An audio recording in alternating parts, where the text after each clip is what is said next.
मेरे सहयोगी शौर्य भी जुड़ चुके हैं। डेली रिसर्च हाउसेस की रिपोर्ट्स बताते हैं कि क्या कहाँ पर बाय सेल हो रहा है। शौर्य, गुड मॉर्निंग, बताएं आज कौन सी रिपोर्ट्स हैं वो। जी गुड मॉर्निंग विवेक जी। आज बहुत सारी रिपोर्ट्स है, लेकिन पहली रिपोर्ट है मदरसन के ऊपर, और यहाँ से रिपोर्ट अच्छी निकलते हुए नहीं आ रही है। मदरसन के ऊपर जेफरीज और जेपी मॉर्गन दोनों की रिपोर्ट है, और दोनों ने टारगेट को कट किया है। पहले अगर हम जेफरीज की बात करें तो उन्होंने टारगेट को घटा के 165 कर दिया है, और जेपी मॉर्गन ने टारगेट को घटा के 160 कर दिया है। उसके बाद हमारे पास महिंद्रा एंड महिंद्रा पर भी रिपोर्ट्स हैं। जैसे गोल्डमैन सैक्स की रिपोर्ट ने महिंद्रा एंड महिंद्रा पर बाई की रेटिंग के साथ टारगेट है 3800 के आसपास का। नोमुरा का थोड़ा सा छोटा टारगेट है। नोमुरा ने एमएनएम पर खरीदारी की राय रखी है, लेकिन टारगेट है 3681 का। उसके बाद आरआईएल पर भी रिपोर्ट निकल के आई है। आरआईएल पर जेफरीज की रिपोर्ट है और टारगेट है 1600 का। फिर इसके बाद जेफरीज की रिपोर्ट है एफकॉन्स के ऊपर। एफकॉन्स के ऊपर बाई की रेटिंग है और टारगेट है 580 का। दूसरी रिपोर्ट है एफकॉन्स पर इन्वेस्टेक की, जहां पर भी बाई की रेटिंग है, लेकिन टारगेट है 630 का। फिर इसके बाद जीपीपीएल पर एक राय है। यह अकेला स्टॉक है जिस पर हमें टारगेट बढ़ते हुए नजर आया है। यहाँ पर एचएसबीसी की रिपोर्ट है, उन्होंने रेटिंग तो होल्ड की रखी है, लेकिन टारगेट दिया है 150 का। तो जीपीपीएल पर टारगेट बढ़ाया गया है, लेकिन मदरसन पर टारगेट्स घटाए जा रहे हैं यहाँ पे। और हमने इस बार काफ़ी ट्रेंड देखा है। इस बार जो पूरा अर्निंग सीजन रहा है, जो खत्म हो गया है, काफ़ी ऐसी कंपनियां हैं जिन पर ब्रोकर्स अपने टारगेट को घटाते हुए नजर आए हैं। शौर्य, मदरसन में माफ़ कीजिएगा, महिंद्रा एंड महिंद्रा में बाय रिपोर्ट है और काउंटर 4.25% नीचे।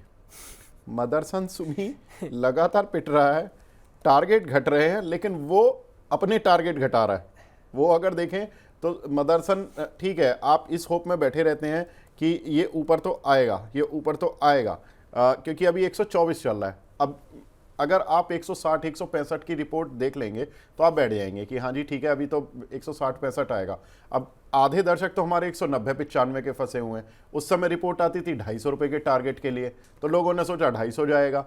अब 160 65 का टारगेट रह गया, तो लोग क्या करें भाई, इन लोगों की तो कैपिटल ही रोड हो रही है। 195 वाली जो बाइंग है वो, अब टारगेट तो उनका 165 रह गया, उनका शेयर 124 रह गया। अंशुल जी, कितना इत्तेफाक रखते हैं आप इस तरह की रिपोर्ट्स पे कि मतलब टारगेट घटते जाते हैं? या तो भाई आप 250 पे बता देते कि 165 जाने वाला है, जब तो एनालिसिस माना जाए, लेकिन ये क्या है कि 250 में फंसा के 195 रुपये पर आपने दिलवा दिया कि 250 जाएगा, और अब सपने दिखा दिए और अब 124 आ गया। तो देखिए, इन सब रिपोर्ट से मैं कभी इत्तेफाक नहीं रखता हूँ। आपको याद होगा ओला पे भी मैंने कहा था। एक बहुत पुरानी रिपोर्ट है, मेरे को गूगल पे अब नहीं मिल रही है, लेकिन पहले मिल जाती थी आराम से। जब टाटा मोटर्स 100 रुपए के नीचे था, तब किसी ब्रोकरेज हाउस ने सेल दिया था, शायद 49 रुपीज का कुछ टारगेट था। और टाटा मोटर वहां से 2 या 3 रुपए नीचे गया होगा, और वहां से 70 रुपए के आसपास रिपोर्ट आई थी। वहां से 2 3 4 रुपए कुछ नीचे गया था, और वहां से 1400 रुपए 1200 रुपए कितना हो गया था टाटा मोटर्स। तो उस दिन से मेरा कोई भरोसा नहीं है इन सब रिपोर्ट्स पे। कुछ अच्छी हो सकती हैं, कुछ खराब हो सकती हैं। मेरे को नहीं पता कौन अच्छी है, कौन सी खराब है, कौन सी पीआर है। अचानक किसी को हुंडई बहुत अच्छा लगने लगा था, अभी ओला बहुत अच्छा लग रहा है लोगों को, बहुत लोग पॉजिटिव रिपोर्ट दे रहे हैं उस पे। तो मेरे को बिल्कुल कोई भरोसा नहीं है। मेरे को सिर्फ एक चीज पे भरोसा है, वो है मेरे चार्ट। अगर उस पर तेजी है तो स्टॉक अच्छा है, उस पर तेजी नहीं है तो स्टॉक खराब है। बस मेरे को इतना समझ में आता है, क्योंकि इन रिपोर्ट्स में पहले इतना पैसा खो चुके हैं 2004 से 2009 के बीच में। वो टाटा मोटर्स वाली आखिरी रिपोर्ट थी जिस पे मैंने भरोसा किया था।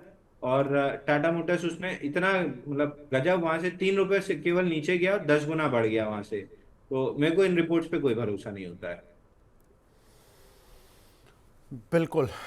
तो जिन लोगों को अगर कुछ तसल्ली फंडामेंटली चाहिए तो वो इन रिपोर्ट्स को देख सकते हैं। जिनको टेक्निकल चार्ट्स पर या अंशुल जी की स्टडी के साथ जाना है, तो अंशुल जी से तो सवाल जवाब हम करते ही हैं डेली।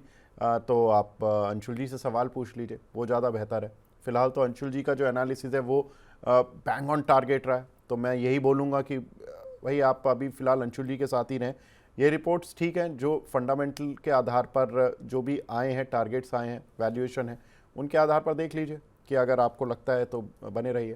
फ़िलहाल इस सेगमेंट को तो यहाँ पर रोकना पड़ेगा, क्योंकि अब शौर्य हमारे साथ जुड़े हैं। शौर्य, बहुत बहुत शुक्रिया हमसे जुड़ने के लिए। शौर्य, कुछ अगली बार ना कुछ इंटरेस्टिंग चीज़ लेकर आना, ये बताना कि ये पहले कितने टारगेट दे रहे थे जी, और इन्होंने कितने टारगेट रिड्यूस किए हैं। और इनकी, मुझे याद है टाटा मोटर्स पर अंशुल जी ने बिल्कुल सही बोला, एक रिपोर्ट आई थी जब टाटा मोटर 500 रुपये चल रहा था और उसका रिपोर्ट का टारगेट था 750, और घटा घटा के उन्होंने टारगेट 150 रुपये कर दिया और शेयर आ गया था 63-65 रुपये आ गया था, if I am not wrong, Covid time. Covid का चलो किसी को नहीं पता है, कोविड में मैंने मान लिया कि वो 170 रुपये से 70 रुपये रह गया, लेकिन 170 तक तो आया वो। 550 रुपये से आप बाय बोल रहे हो, आप अपने टारगेट रिड्यूस करते जा रहे हो, तो ये तो एक धोखा है रिटेलर्स के साथ। आई थिंक इसको भी इन्वेस्टिगेट करने का एक कुछ होना चाहिए, मैकेनिज्म होना चाहिए। शौर्य, बहुत बहुत शुक्रिया हमसे जुड़ने के लिए।